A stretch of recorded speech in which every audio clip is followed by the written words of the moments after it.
आज भारतीय मजदूर संघ के साथ हमारे अलग अलग डिपार्टमेंट से जुड़े हुए विषयों पर जो एजेंडा था उस पर हमने चर्चा की है। और चर्चा के पश्चात हमने इस बात को देखा कि बहुत सारे पॉइंट्स उसमें ऐसे हैं जो हमने कर भी दिए, लेकिन बहुत सारे कुछ एक पॉइंट्स ऐसे जो हैं जिन पर अभी तक कुछ करने की दिशा में आगे बढ़े, और उस दृष्टि से विस्तार से चर्चा हुई है। सभी अधिकारियों को हमने कहा है जिन जिन के विभाग से संबंधित वो इश्यूज हैं, उन विभागों से संबंधित जो है वो अपनी जो एजेंडे की जो आइटम्स थी और उनका समाधान की दृष्टि से हम क्या कर सकते हैं वो सारी चीज़ को एग्जामिन करने के लिए बोला। और 2-3 चीज़ों को लेकर के मेरा प्रेस की ओर से आपको आ जाएगी डिटेल उसके बारे में, वो आपको जानकारी मिल जाएगी। तो कुल मिलाकर के अच्छी एक बैठक हुई और जिसमें महत्वपूर्ण इश्यूज पर चर्चा की, और हमारी मंशा यही होगी कि हम मजदूर संघ की ओर से जो जितने भी इश्यूज यहाँ पर रेज किए गए हैं, चाहे वो छोटे हमारे कर्मचारी वर्ग हैं, चाहे हमारे बड़े कर्मचारी वर्ग हैं, जितने भी हैं, उनको किस प्रकार से समाधान की दृष्टि से आगे बढ़ा सकते हैं उसके लिए हम प्रयत्न करें। सर, पीस मिल वर्कर जो है वो हड़ताल पर चले गए हैं, बसें बंद कर जल्दी कर रहे हैं, उनका समाधान जल्दी कर रहे हैं। मैंने आज कहा अधिकारियों को उसका समाधान की दृष्टि से क्या रास्ता निकलता है उसको जल्दी निकालें। सर, कोविड को लेकर हिमाचल प्रदेश दूसरा माइलस्टोन पूरा करने जा रहा है, सेकेंड डोज का भी 100% होने वाला है।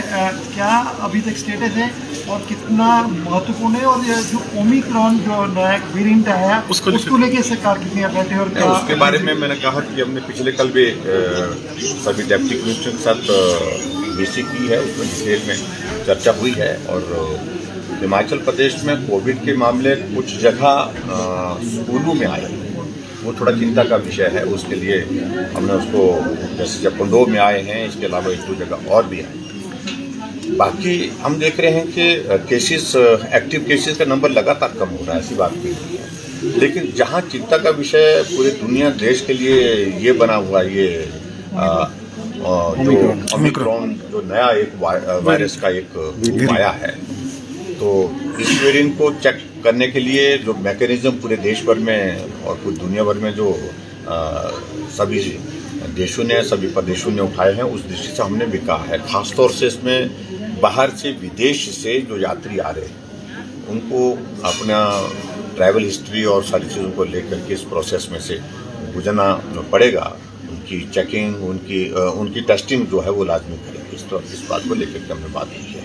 और इसके अलावा मुझे अभी ऐसा नहीं लग रहा है कि हिमाचल प्रदेश में अभी तक ऐसी स्थिति आई है, लेकिन ये जो नया स्ट्रेन जो आया है ये चिंता का विषय सभी के लिए है। लेकिन हमारी तैयारी उस दृष्टि से पूर्ण रूप से। वैक्सीनेशन को लेकर, वैक्सीनेशन में हम आज शाम तक मुझे लग रहा है कि हम जो हमारा 53,77,000 का जो एक टारगेट जो है वो तय हुआ है वैक्सीनेशन की सेकंड डोज के लिए, और उस डोज को आज शाम तक या कल तक हम उसको अचीव करने की स्थिति है। और परसों तो 100% मतलब जो उस टारगेट को हम पूरा करेंगे ही।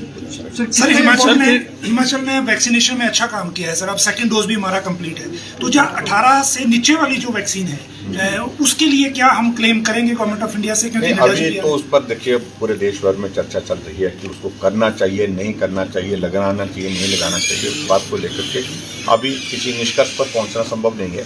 लेकिन अगर पूरे देश भर में एक नीतिगत फैसला होता तो उस पर विचार करेंगे कि सभी स्टेट में 18 वर्ष से छोटी आयु के लिए अगर वैक्सीन की व्यवस्था को लेकर के कोई निर्णय होगा तो हिमाचल उसमें साथ होगा। सर, मंत्रिमंडल फेरबदल को लेकर भी केंद्रीय स्वास्थ्य मंत्री और जेपी नड्डा भी 5 तारीख को हमारे पार्टी के राष्ट्रीय अध्यक्ष जगत प्रकाश नड्डा जी और जगत प्रकाश नड्डा जी के साथ में केंद्रीय स्वास्थ्य मंत्री और केंद्रीय हमारे जो हिमाचल से संबंधित केंद्रीय मंत्री हमारे अनुराग ठाकुर जी भी रहने वाले हैं। और बिलासपुर में आकर के हम पहले ओपीडी की शुरुआत करेंगे एम्स में, और उसके पश्चात जो सेकंड डोज की हमारा टारगेट अचीव हुआ, उस लक्ष्य को जो हासिल किया 100% वैक्सीन का, उस पर भी एक कार्यक्रम वहाँ पर तय हुआ है। सर, डीजीपी हिमाचल ने एक डायरेक्शन इशू की है अपने कांस्टेबल्स के लिए, जो हाल ही में कैंपेन भी चल रहा है, जिसकी उल्लेख आपने भी कल किया था कि खाना जो है वो वापस उस तरह से बहाल करें, और दूसरा सोशल मीडिया से रिफ्रेन करें। आपका क्या कहना है? नहीं, देखिए, एक पुलिस विभाग एक डिसिप्लिन फोर्स है। अपना पक्ष रखने के लिए उनको अधिकार है, वो उन्होंने रखा है, अपनी बात उन्होंने कही है और सरकार उसको गंभीरता से एग्जामिन कर रही, क्या किया जा सकता उसमें। लेकिन उसके पश्चात हम उसको कैंपेन का हिस्सा बनाए हैं सोशल मीडिया में और उसमें, और कुछ लोग प्रोवोकेशन की दृष्टि से उनको कर रहे, ये पुलिस डिपार्टमेंट में नहीं होता है, ना होना चाहिए। और ऐसी सूरत में निश्चित रूप से पुलिस डिपार्टमेंट ने जो डीजीपी साहब ने जो एक उनको कहा है, आग्रह किया है कि आप नियमित रूप से अपना कार्य करें, नियमित रूप से मेस में भोजन करें, लेकिन सोशल मीडिया में जाने से परहेज करें, ये बात कही है। आप क्या संदेश देंगे, क्योंकि पहली बार ऐसा हिमाचल प्रदेश में हुआ है कि डिसिप्लिन फोर्स ने इस तरह से एजिटेशन जैसे का रूप बनाया है। एजिटेशन नहीं मैं कह सकता हूँ। एक वाक्य हुआ को मेरे निवास पर आए, कुछ लोग आए, थोड़े लोगों को आना चाहिए, ज्यादा आ गए, इतना ही है। और मैं गृह मंत्री होने के नाते मुझसे मिलने के लिए जो है उनको वो इजाजत लेकर के मिलने की वो बात है। मुझसे कहा था कि 2-4 लोग आएंगे, 5 लोग आएंगे, ऐसा मुझे पहले जानकारी, लेकिन वहाँ संख्या ज्यादा देखी हमने, तो जिसका एक संदेश ठीक नहीं जा रहा था, तो इसलिए मैंने फिर भी उसके बावजूद उनकी 2-4 लोगों की बात सुनी और उन सबसे आग्रह किया कि भाई आपकी बात हम तक आ गई है, इसका समाधान की दृष्टि से हम क्या कर सकते हैं, वो सारी चीजों को आगे बढ़ते पे काम करेंगे। एजिटेशन का ये मोड खत्म होना चाहिए सर, आप क्या अपील करेंगे उनसे कि एजिटेशन का मोड? मैं अपील करूंगा विशेष तौर से, पुलिस डिपार्टमेंट बहुत बेहतरीन काम कर रहा है, सभी जवान बहुत अच्छा काम किए हैं, कोविड की सिचुएशन में बहुत अच्छा काम किया है। अभी प्रेसिडेंट कलर जो है हिमाचल प्रदेश पुलिस को हासिल हुआ है, बहुत गर्व की बात है। ऐसी सूरत में बिल्कुल भी उनके सम्मान के प्रति कोई कहे वो बात बर्दाश्त योग्य नहीं है। मैं उनका बहुत ज्यादा सम्मान करता हूँ डिसिप्लिन फोर्स के नाते। ऐसी सूरत में उनको अपने इसके मुताबिक जो है वो काम करना चाहिए, डिसिप्लिन फोर्स के नाते अपने काम को, उनकी बात आ गई, बात कितनी हो रही। आज देश में लोकतंत्र को बचाने की जरूरत है, देश में प्रजातंत्र को बचाने की जरूरत है, क्योंकि लोकतंत्र में विपक्ष को अधिकार होता है कि वो सरकार की जो जन विरोधी नीतियां हैं उन नीतियों के खिलाफ संघर्ष करे, अपनी आवाज़ उठाए। और हमें संविधान में ये हक मिला है, right of freedom and expression. अभी 12 तारीख को दिल्ली में महंगाई हटाओ रैली का आयोजन कांग्रेस पार्टी द्वारा किया जा रहा था, जिससे देश भर से लाखों लोगों ने उसमें सम्मिलित होना था। लेकिन सरकार ने जो है इस रैली पे पाबंदी लगा दी। जो दिल्ली के लेफ्टिनेंट गवर्नर है, उन्होंने रैली की अनुमति नहीं दी।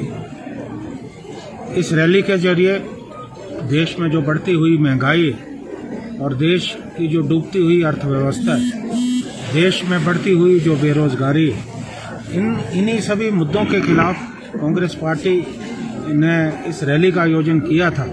लेकिन मोदी सरकार के दबाव के बाद जो है इस रैली की इजाज़त नहीं दी गई।